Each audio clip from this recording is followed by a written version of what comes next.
Mr. Marchionne, I'm Dale Molnar from CBC News in Windsor. Just want to know, we're all wondering if you have another product planned for the Windsor assembly plant, and if so, if that's going to be a crossover vehicle. If there is going to be one, it is going to be a crossover. Can you tell us if there is? I don't know yet. I think we're working our way through the economics of that case right now. So the car is designed. We know what it looks like. We're just trying to find out whether we can sell enough. But obviously it shares the architecture with a minivan.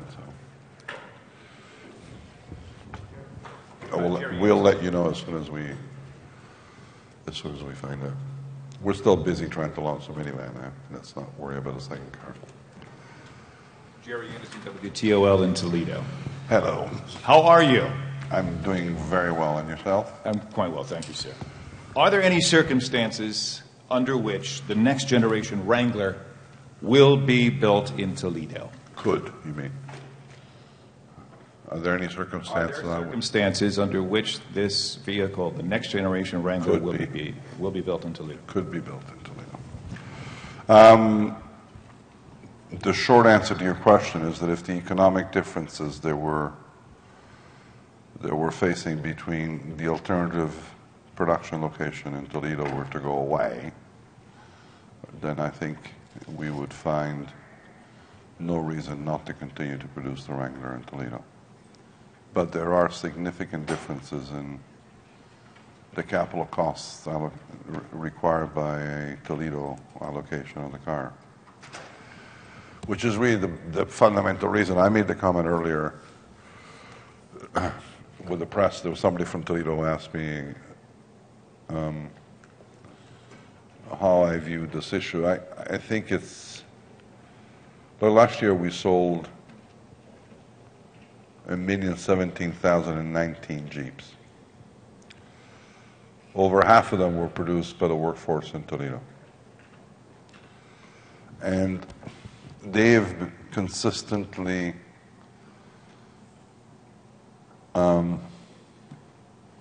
overperformed. I mean, there's not been a single instance where we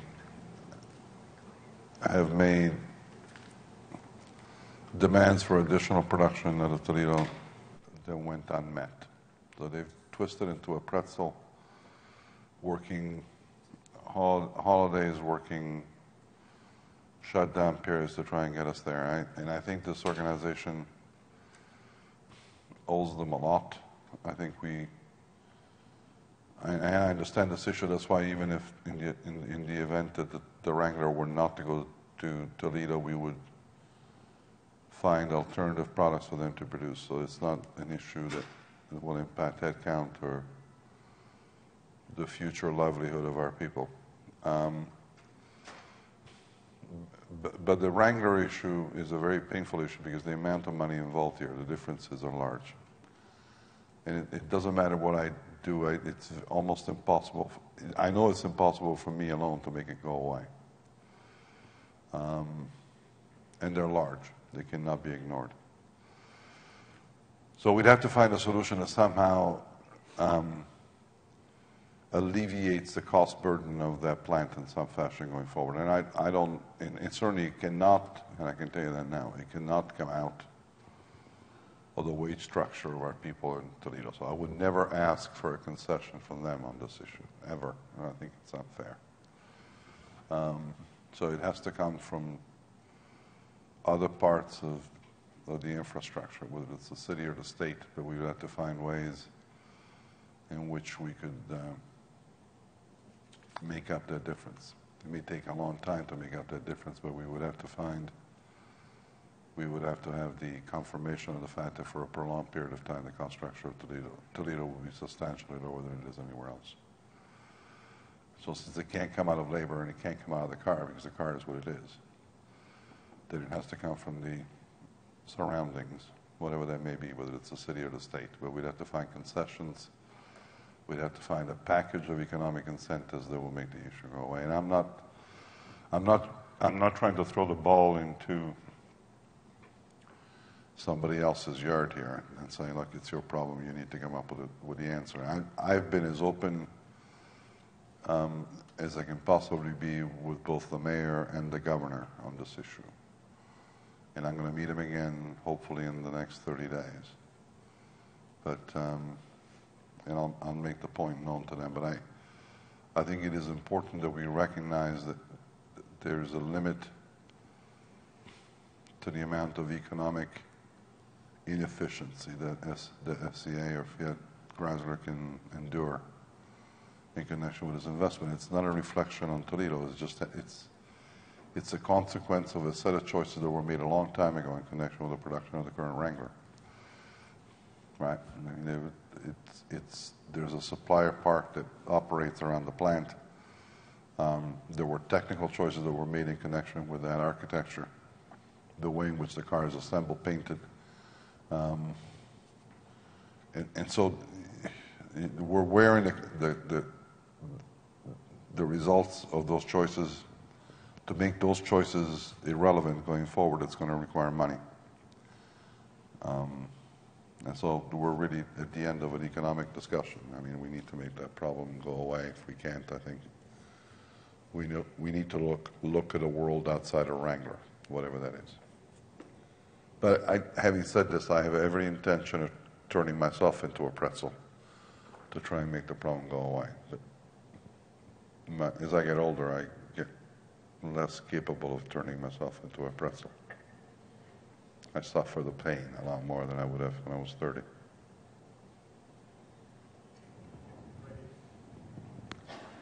Morning, Mr. Marchionne. Pete Langell from CKLW Windsor. More on the minivan plant, sorry. Yeah. So we understand that you're about to embark on the transition of the plant, and the current generation will be still manufactured after that's completed for some time. How long? Where's Reed? If it was Reed, we manufacture until 2,250. There are technical reasons why that car cannot be sold for a much longer period of time than the current time. It just, there are regulations that are coming into effect in 2017. They're going to restrict, or are either going to require a substantial amount of investment into the old architecture to make the problem go away, or they're just not saleable. And so that, plus the combination of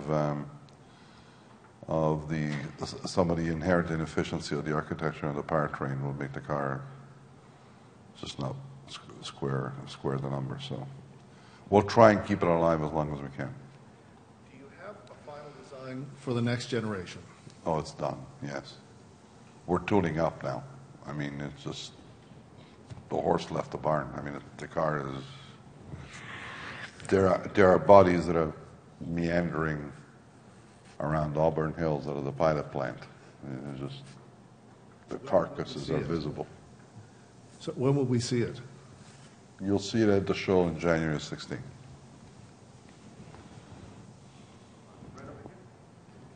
Philippe Leblanc from Radio-Canada, right here.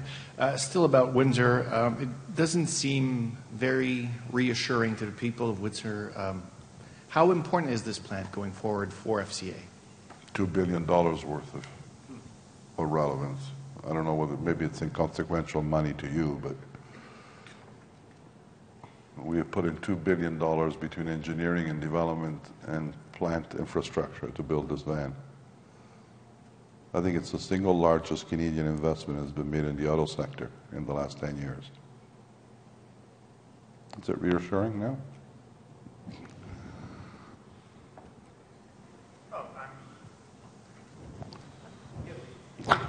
Lisa Guyton from 13 ABC in Toledo. How are you, Mr. Marchionne? Well. Obviously, you said a lot has to happen before a final decision is made on the production of the next generation Wrangler. Do you have any kind of a timetable yet? Obviously, time does come into play. You also spoke about the workforce. How much of a role will their productivity and their dedication play in this decision, if any?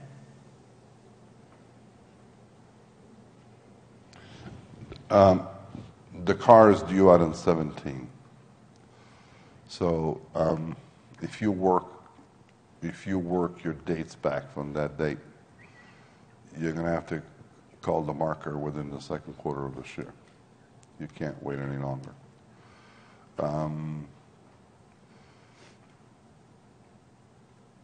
I said this before. I think we owe a lot to the workforce in Toledo.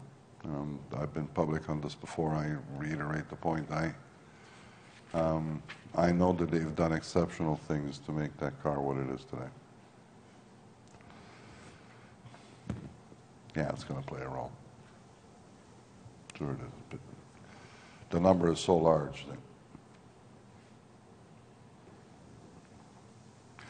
unaided, unsupported, there's just no way that it could ever happen. So there has to be something that comes to the table. It's just, Is there a possibility of something being on the table with the city or the state don't at this know. point? Let me have the meetings. It's a tall order, so. Right. Sonari Glenton with NPR. The U.S. economy almost took down Chrysler. It's been 5 years since the bailout. Could you talk about that? And then how much of a worry is the European economy to FCA, and how do you mitigate those hazards? Yeah, I'm not sure I understand the first question. Oh, I just wonder what you're thinking 5 years after the bailout. This show... It's almost 6 years.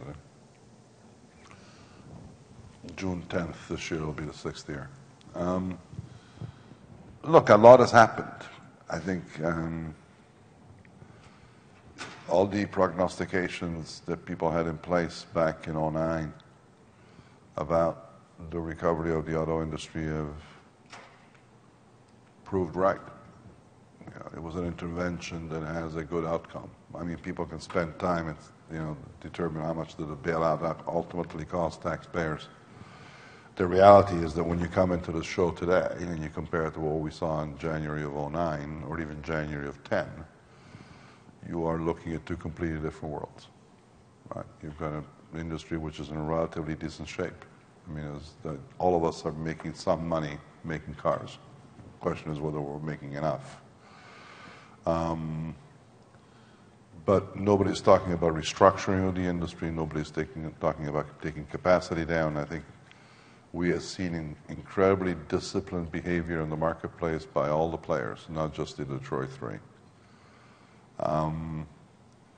And I think we have seen both bailout candidates and the one that wasn't bailed out perform incredibly well out of the city. And so if I had to sort of assign it a grade for the way in which we've performed, I think we deserve some level of A, whether it's an A minus, an A, or an A plus. I'm not sure. I'll leave it to you to decide whether we need to qualify the A. But I think we've done well. And I think we have, I'm talking about Chrysler at least, we took our obligation that we had with taxpayers pretty seriously. We extinguished that liability back in May of 2011, even less than 2 years after the money was lent. So there's been incredibly rapid progress to come out of the doghouse. And I think we are out of the doghouse. Whether we're absolutely free of fleas or not is something that I still think we have some warts. The amount of restructuring that went on was pretty severe. We still have some areas of massive intervention. We need to do a lot more work on powertrains and get this industry moved in the right direction. But I think the fundamentals are solid. And I'm actually incredibly optimistic about what the next few years will bring. We are much better competitors than we've ever been. And that's a great sign. All right, Luann, Dan, then Rod. Okay. Good morning, Luann Hammond, Driving the Nation. 2 questions.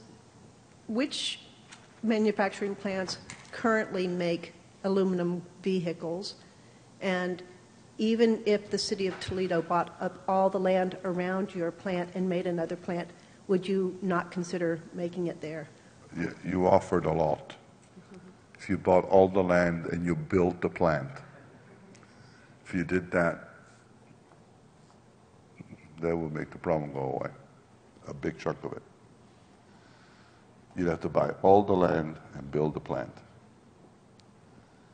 And the first question, the aluminum? Inside NAFTA, no one. outside of NAFTA, there are at least 3 plants in Europe that are manufacturing aluminum bodies. Not of the mass production kind that you talked about, but certainly that have experience in aluminum. All right, Dan? Hi, Mr. Marchionne. Dan Zarek from WXYZ here in the back. Hi. Hi, sir. Since you've taken over, there's been a careful calibration of control on your company, expanding Chrysler's portfolio, getting things in better financial shape since the inception. What work still needs to be done by you and your team going forward? We have the expansion of the Alfa Romeo here in North America. Can you kind of share with us your thoughts on what your plans are going forward? We laid out a plan back in May that takes this company from where we're just about ready to report, which is about almost 4.7 million cars in 2014 to 7 million cars. That's a huge shift in volumes. The target for this year is in excess of 5 million. We have, and so across all the brands and across all the geographies that FCA is active in, we have a variety of growth initiatives which are designed to strengthen all brands, but 2 in particular are going to require a huge amount of attention, one of which is really the execution of the globalization exercise on Jeep, because Jeep needs to become certainly the largest brand within FCA, and it needs to become the most global brand within FCA. And so we have started manufacturing the smaller segment SUVs for Jeep out of Europe. We will be, and I was just exchanging emails today, but with our Latin American friends, but we will be in production with the Renegade for Latin American purposes out of our Brazilian plant within the first quarter of this year. And hopefully we'll open the plant officially within April. That car, together with the Cherokee, which is produced in Toledo in some expanded form, will find its way into China. We need to rejuvenate the offering of the Patriot and the Compass, which have been sort of historical mainstays of the brand here in the U.S. So there's a huge amount of activity that's going around Jeep, and that's both on product and in terms of geographic expansion of activities, to try and get us to this magic number of 1.9 million. Right? The number, a couple of million Jeeps worldwide, is by far a historical record. It will be the largest brand that we have within our fold, and certainly it will be the most successful execution of a growth plan that I've ever witnessed. Because when I arrived here, I remember having a conversation with Mike Manley, who is now in the room here, about the fact that we were dreaming of selling 500,000 Jeeps back in 2009. We sold 1 million last year. But it's testimony, I think, of the strength of the brand, of the strength of an American brand, of the caliber of Jeep. And that's something that I think we need to fight to preserve. I mean, the Wrangler story and its importance as an anchor point to the brand is something which has not ever been negotiated. It will never, I made the point that it will never be manufactured outside the U.S., and it won't. As I have issues about the Grand Cherokee being manufactured anywhere else, or even the upper vehicle, which will be coming out before 2018 to extend the range. Those are the key objectives. The other one, obviously, which Reed talked about this morning, is the launch of Alfa Romeo. I saw the car, incredibly sexy animal out there, wonderful. We only make 3,000 a year, right? I mean, that's not going to move the needle to get to 7 million. So there's a whole series of product introductions that are being planned for Alfa over the next 4 years, which will consume both capital and time, but we need to sell about 400,000 cars by the end of 2018. So those remain the key objectives going forward.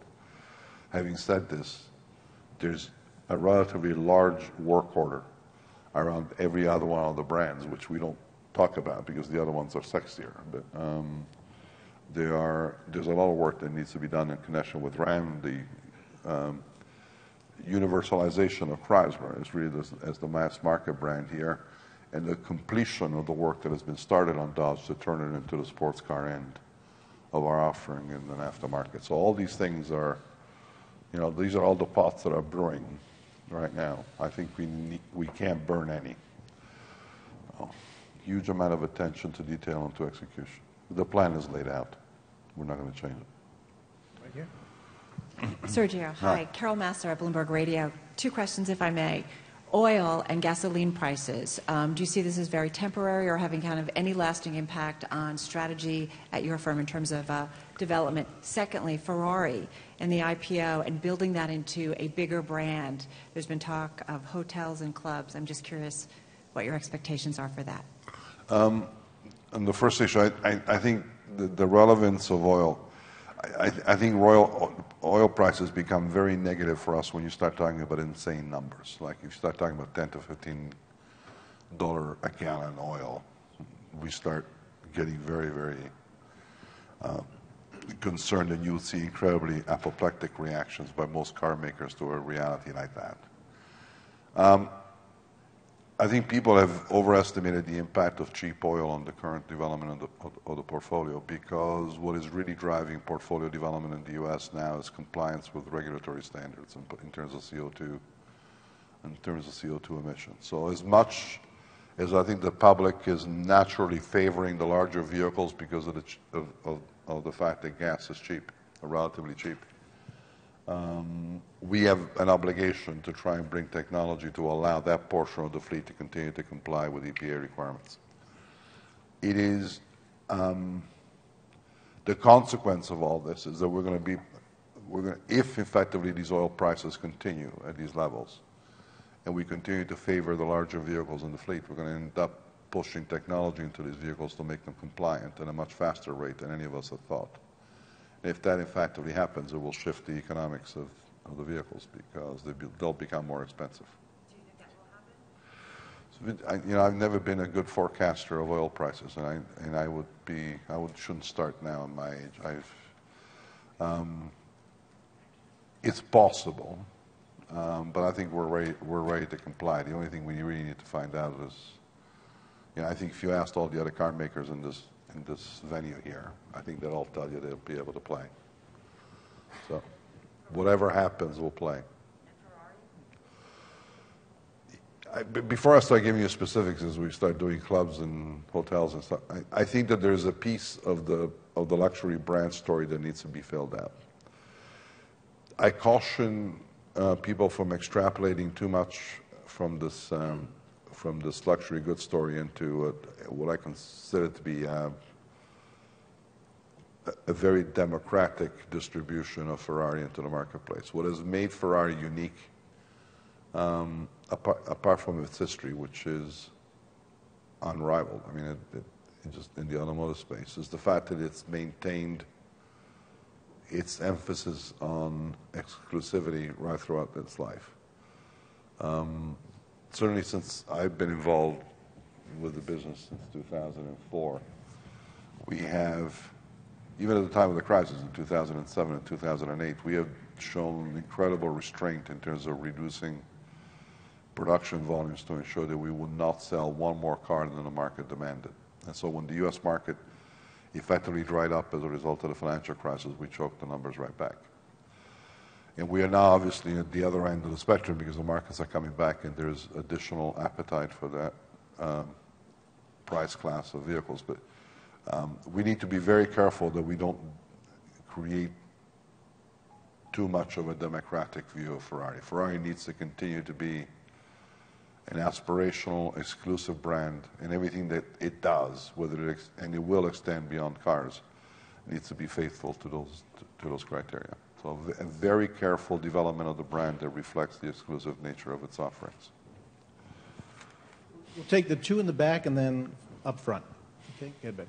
Mr. Marchionne, Magda Gebrselassie with CBC News in Windsor. Earlier you said you're trying to work out the economics on whether or not Windsor will make an SUV. Can I ask, have you... CUV. Sorry? A CUV.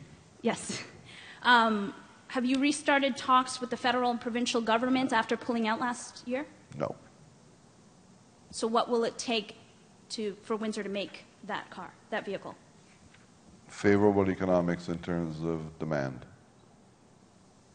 which the federal and provincial government cannot help on at all.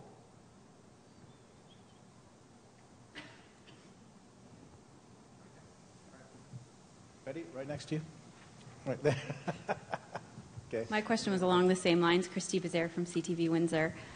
Has the relationship improved at all? I know you had called the treatment by the Canadian government, you felt that they were treating the company as a political football leading into the election, but we do now have a Liberal majority. Has anything improved? Well, the fact that I said we had become a political football is true. And I thought, and I continue to think that it was an unfair treatment of Chrysler in the circumstances. I mean, I think the Canadians have now resolved sort of their electoral choices, and the problem has gone away. But in the interim, we have moved on with the investment. The van is being built. I don't think there's anything that could possibly happen now out of the Canadian government side, whether it be provincial or federal, that needs to be done other than to maintain civil relationships between an investor and a taxpayer of the caliber of FCA in Canada and the government agencies. I mean, it's just, I don't need anything right now. But the situation has improved. I had a conversation with the Premier of Ontario. I went to see the Prime Minister a while back. And I think the relationship has remained cordial. Brian Schwaring of Great Television in Toledo. Question about the Cherokee. You mentioned it earlier. How satisfied are you with sales? How important it is to your product line? Is there anything new that you're planning for that product in the future? I can tell you right now that we already have the next phase, the next evolution of the Cherokee done. We're working through the details of the last changes, so the car should be coming out within a period of 24 to 30 months. Obviously, the application of the 9-speed on that vehicle, 9-speed transmission, has been a very painful application and something that, in hindsight, we should have probably applied it to a passenger car as opposed to applying it to a sophisticated and complex a vehicle as the Cherokee. But I'm pleased with what we've done. I think it can do more. I think the next phase, the next version, the next MCA of the vehicle will outperform the current one. I think it's a better looking, better performing car than the current Cherokee. But I think you need to wait 2.5 years to get it, so buy one now.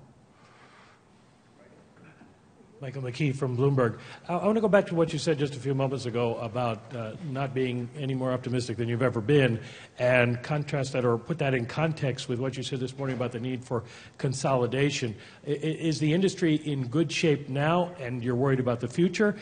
Can you expand on your comments this morning about the need for consolidation, and in terms of that, who needs to consolidate? Where is the overcapacity that needs to be taken out that you're worried about? The interesting thing is that everybody who brings up this issue thinks that there is an overcapacity issue to be addressed, and therefore consolidation is the instrument whereby you eliminate the overhang.